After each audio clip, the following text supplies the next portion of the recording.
Bueno,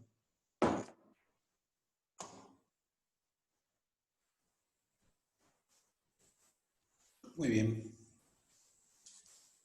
Ahora sí.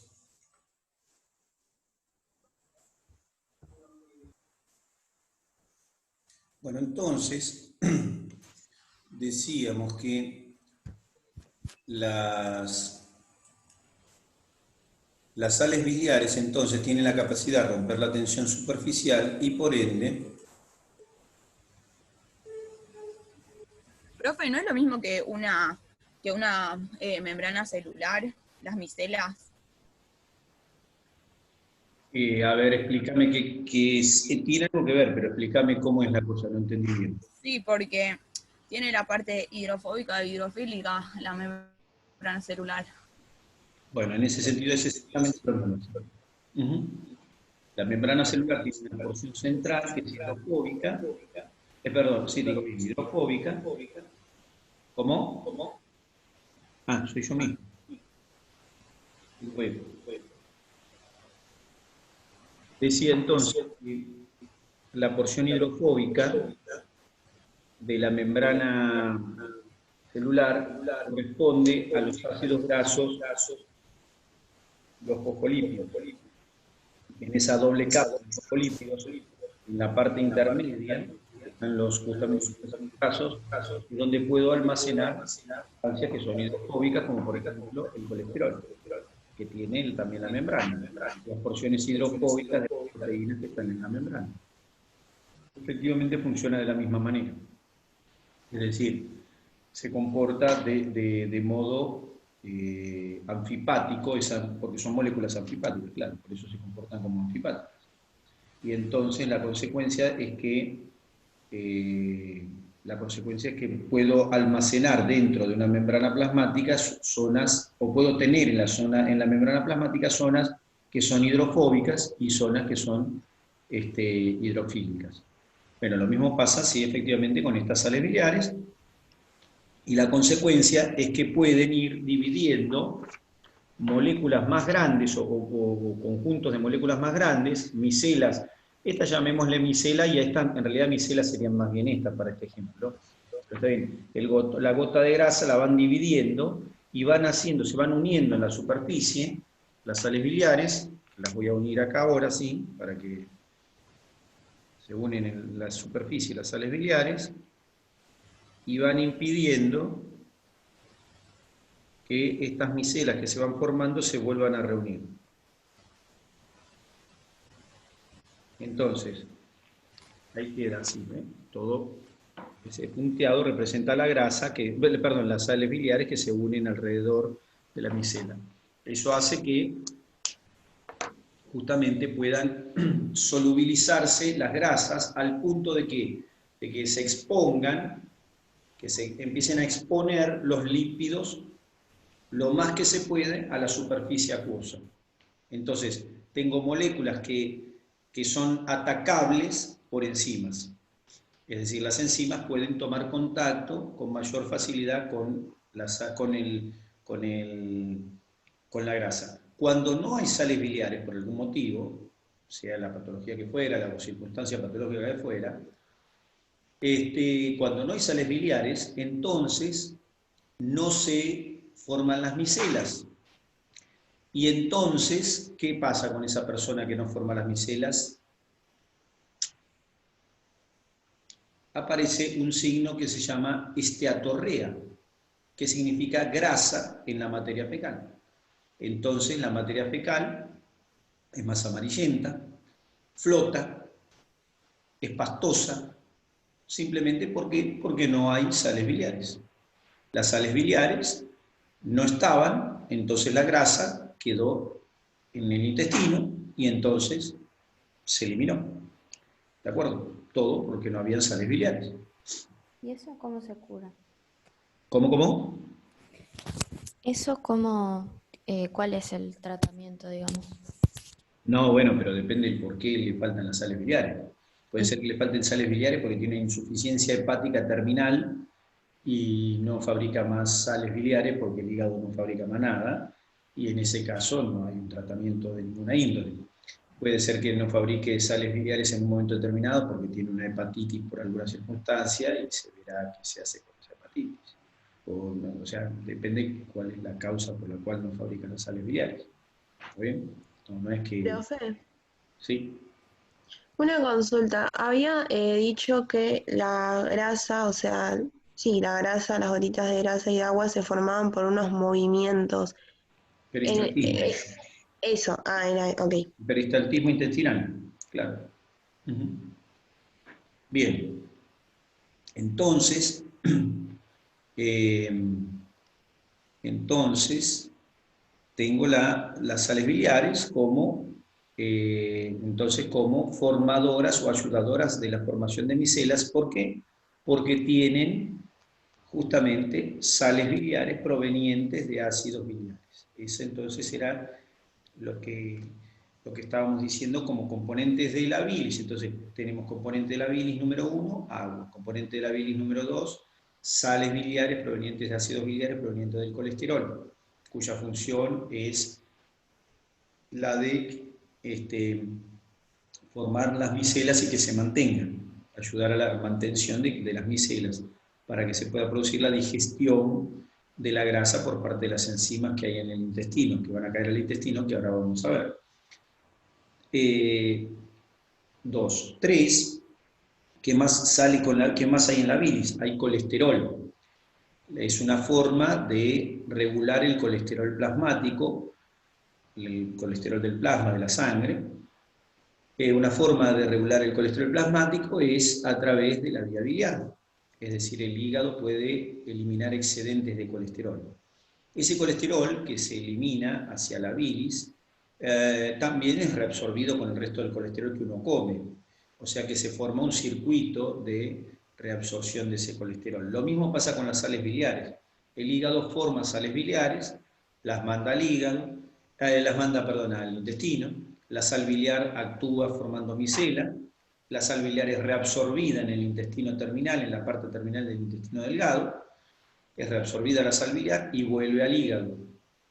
Entonces, se forman esos circuitos enterohepáticos.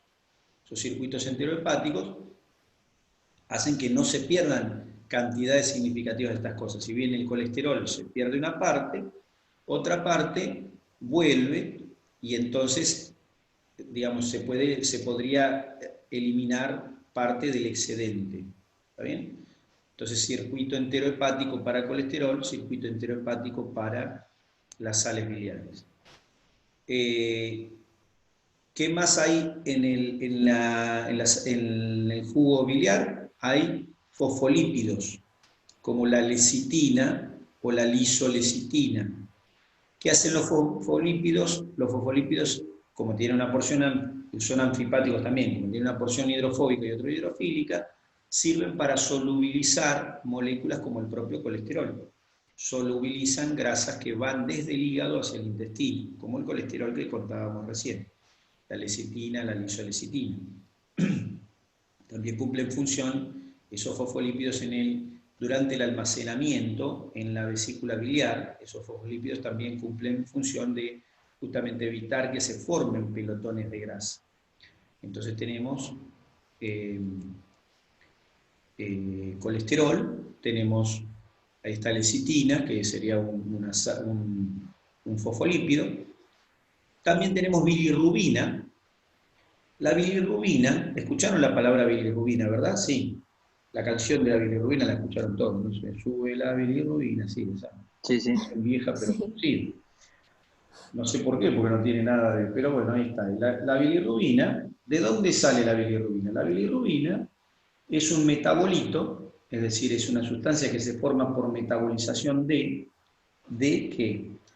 De la hemoglobina de la sangre. La hemoglobina del glóbulo rojo. ¿Qué es la hemoglobina? La hemoglobina es una molécula que sirve para transportar oxígeno. Esa molécula de hemoglobina está hecha por una proteína que se llama globina, así se llama. Globina, igual cuando uno dice globina, en realidad no especifica que proteína. Globina y proteína son prácticamente sinónimos. Globina es como decir globulina, perdón, es como decir proteína con forma de glóbulo, globular, como globo. Pero para este caso la globina de la hemoglobina es la fracción proteica de esa hemoglobina. Entonces la hemoglobina está hecha por una proteína que se llama globina y está hecha por una porción más que se llama grupo M, así se llama, grupo M, H-E-M, grupo M. El grupo M son unos anillos que se llaman pirroles, pero no importa, unos anillos que se reúnen, son 4 anillos que se reúnen, y en su interior pueden albergar hasta 4 moléculas de hierro, que es la que transporta el oxígeno. Ese grupo M se une a la globina y forma la hemoglobina. Y la hemoglobina, entonces, como tiene el hierro en los grupos, en el grupo M tiene albergados los hierros en los pirroles, tiene la capacidad, y como el hierro transporta el oxígeno, entonces la hemoglobina tiene capacidad de transportar oxígeno, ya lo vamos a ver un poquito más adelante también, pero por ahora lo mencionamos, es decir, la hemoglobina transporta el oxígeno en la sangre. Bien, lo transporta desde los pulmones hacia los tejidos, para que los tejidos puedan tener el oxígeno que necesitan. ¿Para qué necesitan el oxígeno las células?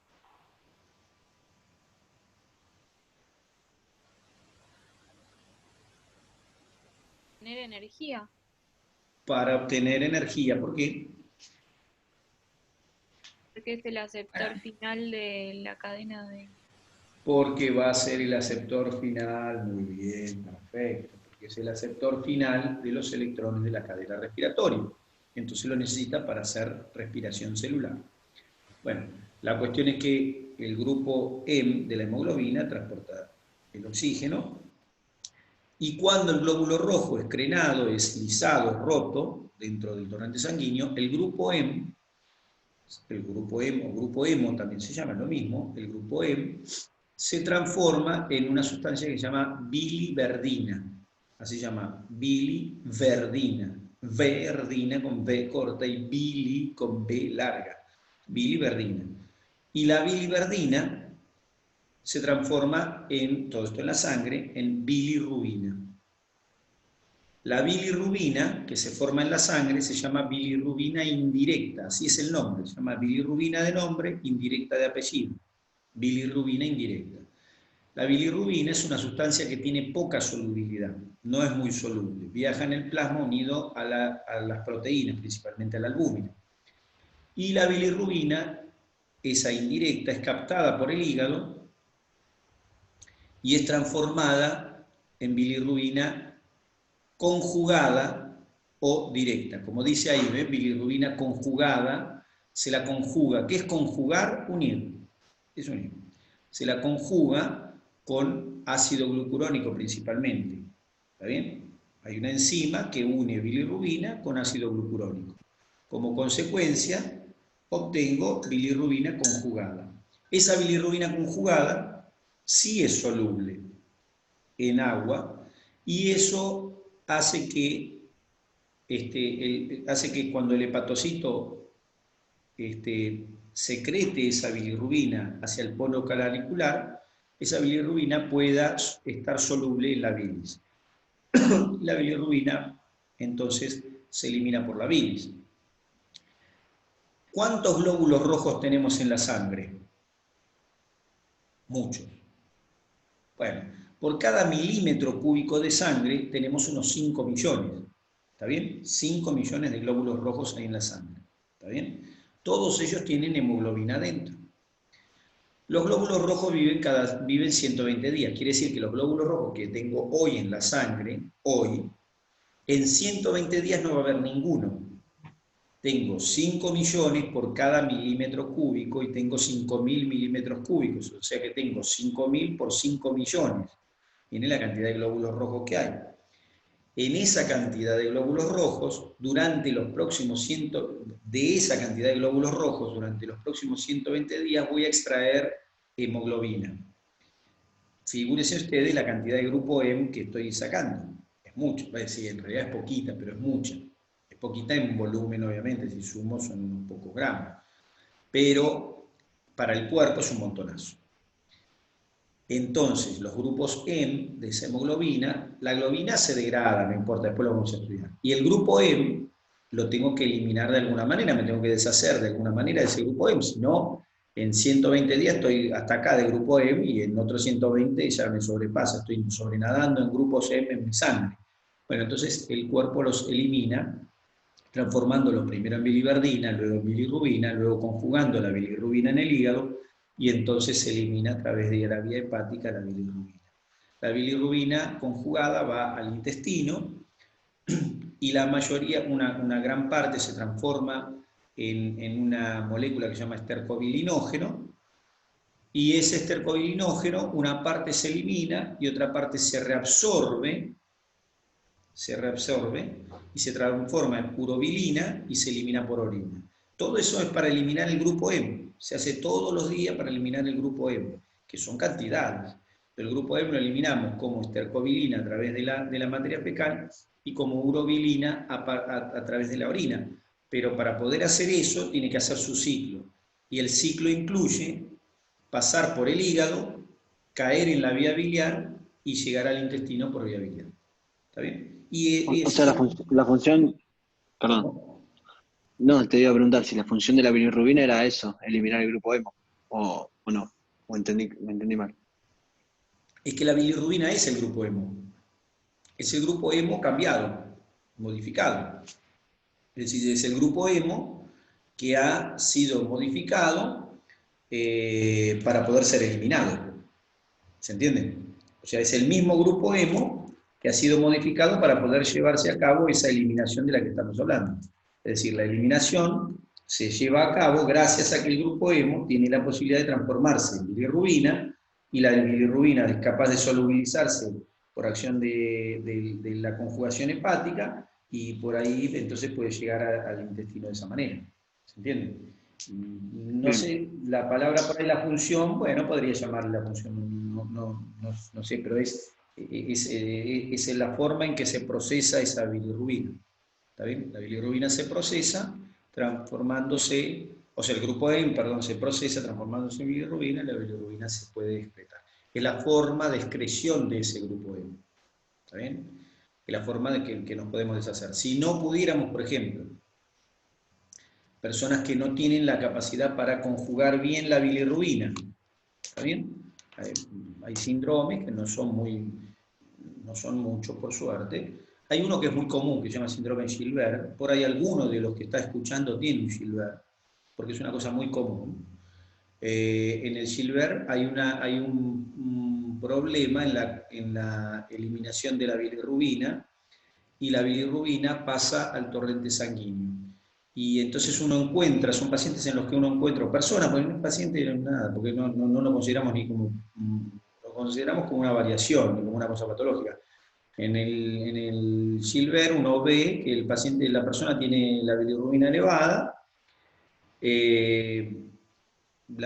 a predominio de la bilirrubina no conjugada, porque el hígado no la puede conjugar bien, entonces queda en la sangre una parte de esa bilirrubina no conjugada, y nada, es el único signo que tiene. Y cada tanto le pasa eso, le sube, siempre tiene un poquito más alta la bilirrubina de lo habitual, y a veces la tiene más alta en algún periodo y después baja solo un poco, es porque tiene trastornos en la metabolización de la bilirrubina.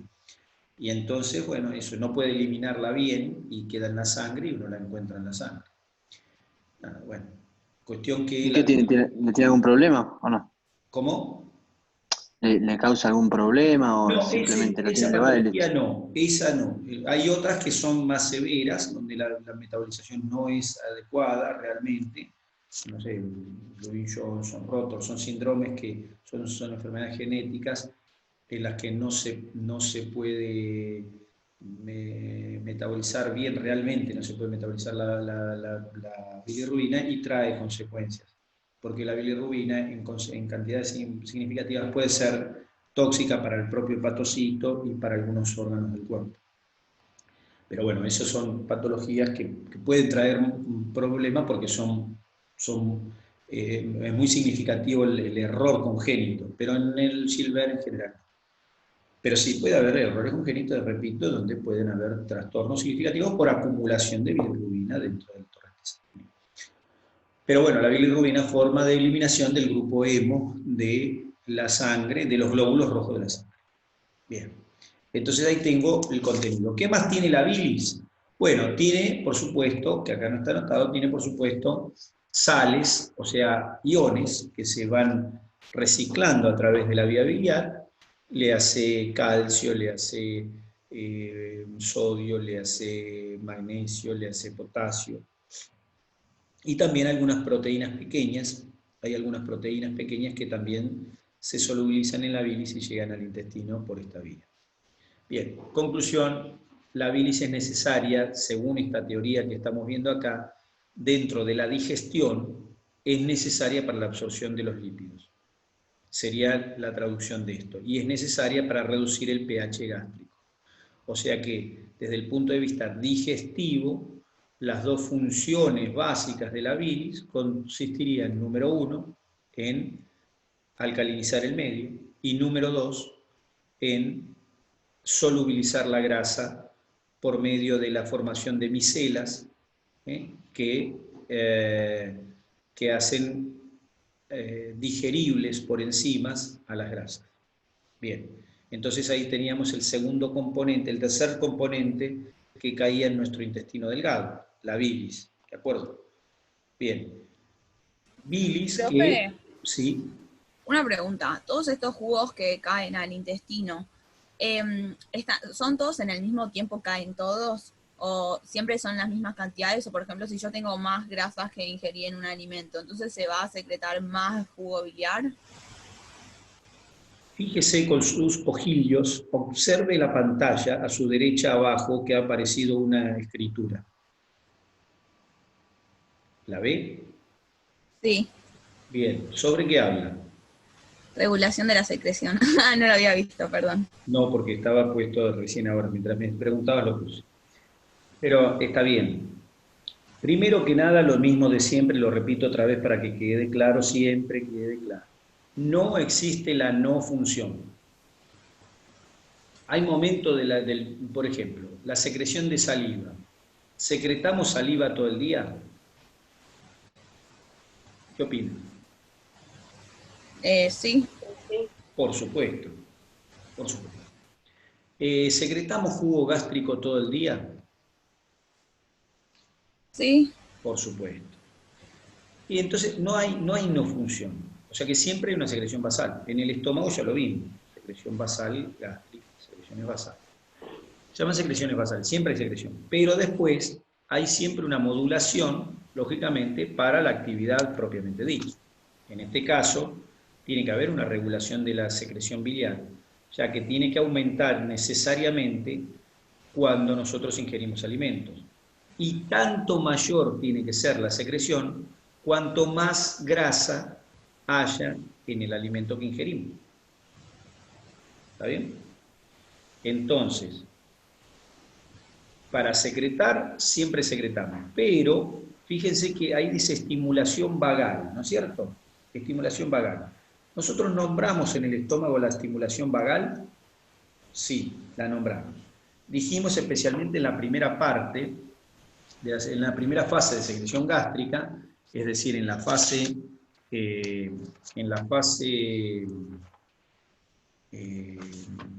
cefálica, inicialmente, ¿no es cierto? En la fase cefálica había una secreción, había una estimulación para la secreción por parte del vago, en la fase gástrica de secreción. Bueno, esa misma fase gástrica de secreción que estimula el nervio vago, en la que interviene el nervio vago, y se me acá no me dije todo, bueno, estoy jugando. Esa secreción gástrica que se produce, vamos a plantearlo de esta manera. Tengo hambre. Bueno, tengo hambre. Entonces, resulta que tengo hambre.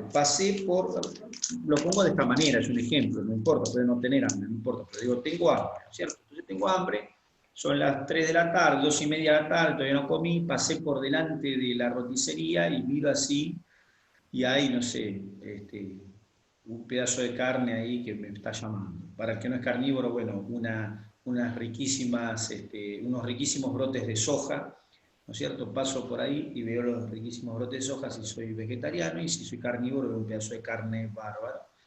Y entonces la representación mental y la visual y todo me hacen, y el olor que siento, hacen que empiece a secretar jugo gástrico. ¿Pero por qué? Porque en el encéfalo, en el bulbo raquídeo, las neuronas que constituyen el nervio vago, que es un nervio, un conjunto de axones, se estimulan y se genera un impulso nervioso que termina con el vago diciéndole a las células del estómago, a través de neurotransmisores, les dice secreten, secreción cefálica.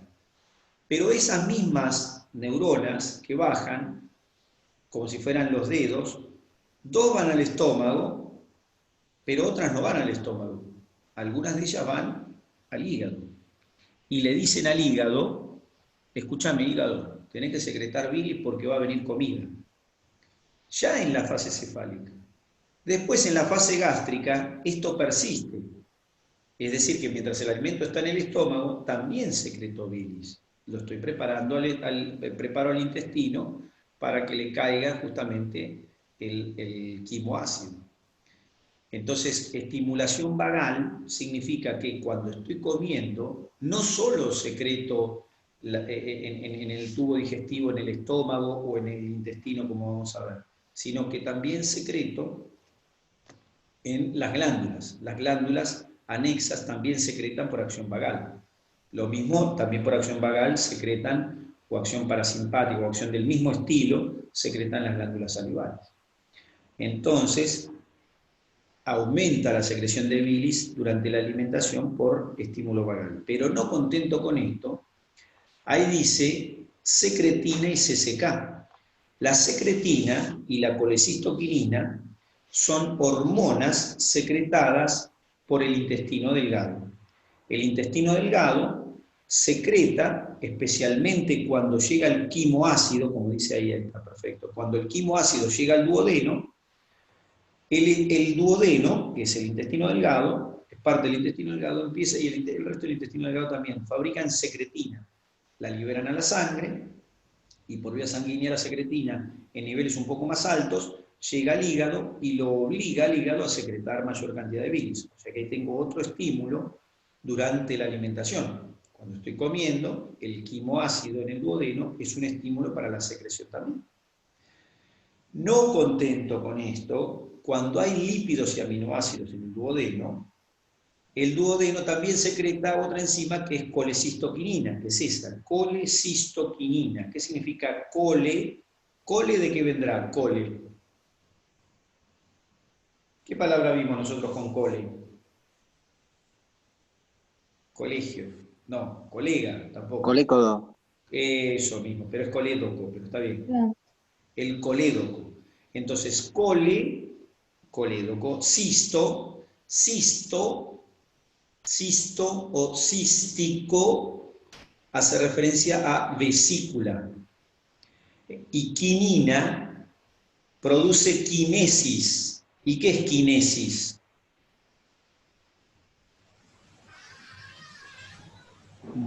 ¿Qué momento? Movimiento. Movimiento, muy bien, movimiento. Entonces, colecistoquinina,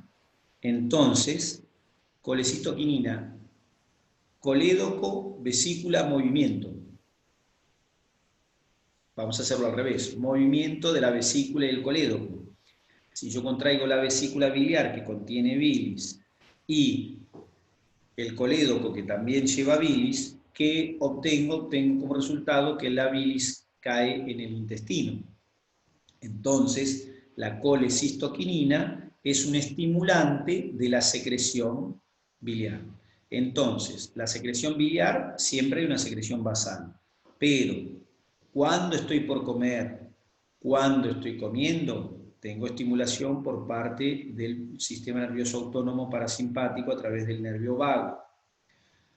Luego, el alimento ácido induce la producción de secretina por parte del intestino delgado, que también estimula, la secretina estimula la fabricación y la colecistoquinina estimula a la vesícula y al colédoco para que me vuelque esas secreciones en el aparato digestivo.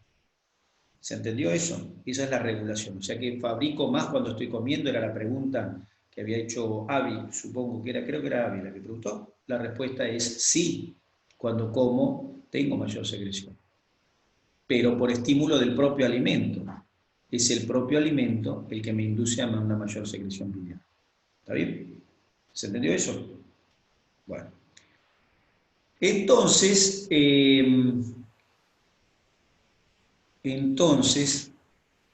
ahí estamos. Bueno, la bilis, ya que está lo comento, porque eso me faltaba esto, la bilis se fabrica constantemente, pero se almacena en la vesícula biliar. ¿Cómo es esto? Bueno, para eso les muestro el dibujo que tengo. Vamos a ver el dibujito por acá, a ver, un poquitito.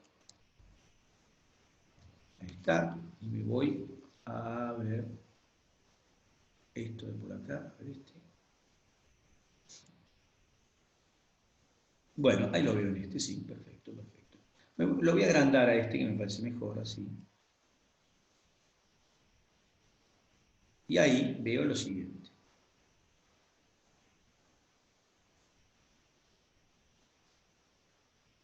Bueno, ahí se ve una parte del hígado, en este dibujo, se ve una parte del hígado, ¿lo ven al hígado ahí? Sí, sí. Sí. Bien, mejor porque yo también. Bueno, espérenme un segundito que quiero... Acá.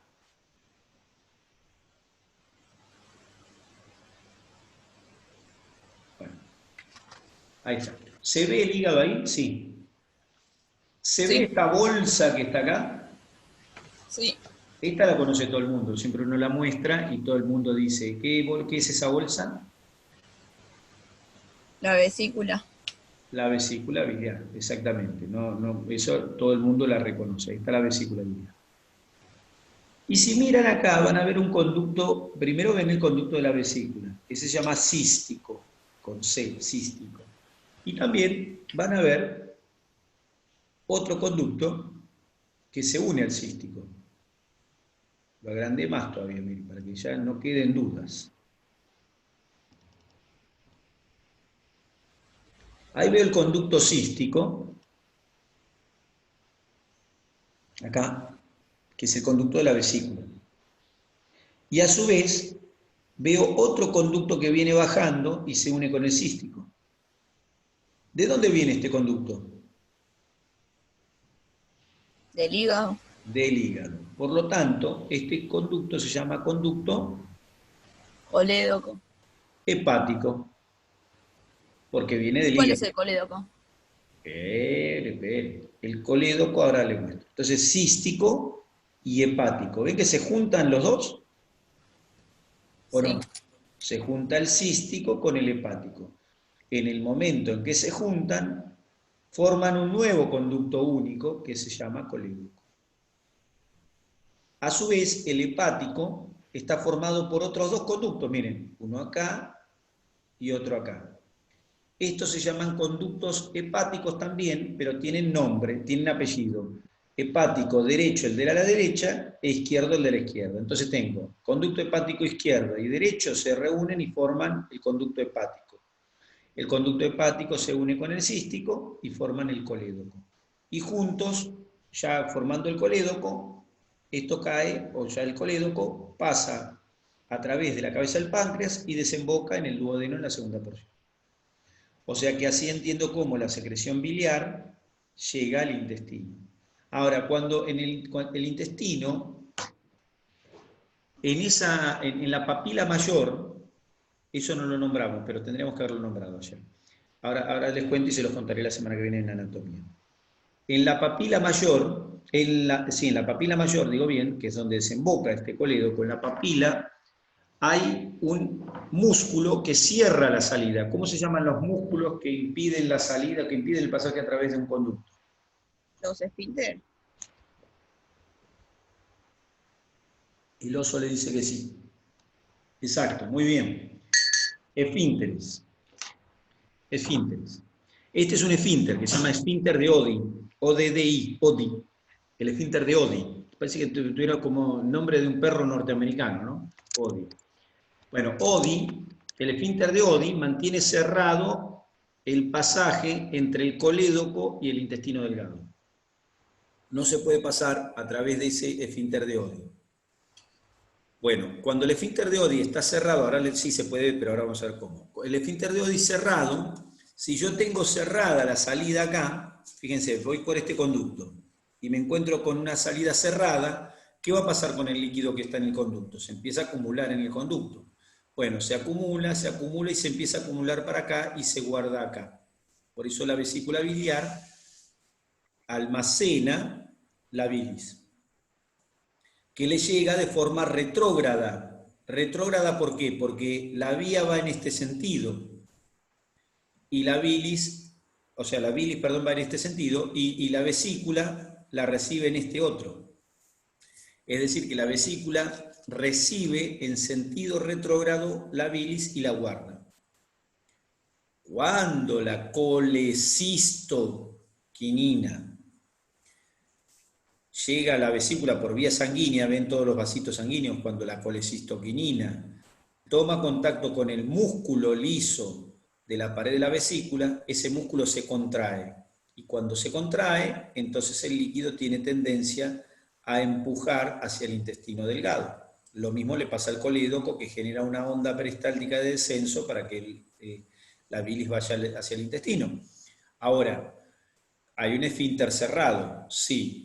Casualmente, la colecistoquinina estimula la contracción del músculo de la vesícula y del colédoco, pero relaja el esfínter de Oddi.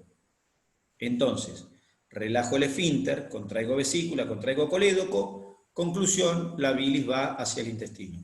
¿Cuándo sucede eso? Cuando el alimento está pasando por el intestino. Cuando cae al intestino el alimento, especialmente el que es rico en grasa y proteína. Entonces, ahí vemos cómo cuando el alimento venía bajando, venía por aquí, llegó acá, empieza a volcarse sobre el intestino delgado empieza a fabricar, el duodeno empieza a fabricar, en mayor medida, que siempre fabrica, por supuesto, fabrica colecistoquinina que por vía sanguínea, aunque tenga que dar toda la vuelta al cuerpo, por vía sanguínea, le va a llegar a la vesícula un incremento de colecistoquinina y entonces esta se va a contraer, lo mismo le va a pasar al colédoco, y a su vez le va a llegar al esfínter de Oddi, que está aquí al lado, aquí, y se va a relajar. Conclusión, la bilis se vuelca en el intestino delgado en mayor medida. Una consulta, Héctor, ¿puede ser? ¿Cómo? Una consultita te quería hacer. Sí. La gente que no tiene vesícula. No pasa nada. La vesícula se dilata un poco el colédoco y como el colédoco es sensible a la colecistoquinina, el colédoco va a cumplir la función como de vesícula de almacenamiento, dilatándose un poco, y la otra, cuando la colecistoquinina estimule, se va a producir la onda peristáltica y va a caer la bilis hacia el intestino. No pasa nada, se puede vivir vesícula. ¿Tiene que comer menos grasa? ¿Tiene que cuidarse o es lo mismo? Y obviamente, mira, si a una persona le sacaron la vesícula, ¿por qué se la sacaron? Se la sacaron porque ya tenía algún problemita por el cual tenía que cuidarse. O sea, se tenía que haber cuidado de antes de que le sacara la vesícula, por ende se va a tener que cuidar después también. ¿Se comprende? O sea, el cuidado tiene que haber sido ya de antes, porque es evidente que esa persona tiene tendencia por ahí a formar un cálculo, o tiene tendencia, nada, entonces el cuidado lo va a tener que tener igual, pero no lo tiene que tener porque le saqué la vesícula necesariamente, sino porque ya lo tenía que tener antes de que le sacara la vesícula para que no se la tuviera que sacar. O sea que el cuidado, nada, el cuidado de eso, no hay grandes cuidados, excepto los cuidados de las grasas, pero no porque le haya sacado específicamente la vesícula, sino por lo mismo que se la tuvimos que sacar la vesícula. ¿Está bien? Claro. Y como se va a decir, y bueno, tengo un tipo que, no sé, que es fumador. Entonces ahora le extirpamos un cáncer de pulmón. Y ahora vamos a ver qué pasa. Y tiene que dejar de fumar ahora, ¿no? Bueno, ya tiene que haber dejado de fumar antes porque por eso tuvo el cáncer de pulmón. ¿Está bien? O sea que Perfecto, sí, sí. es la misma causa, ¿no? Bueno. Entonces, bien.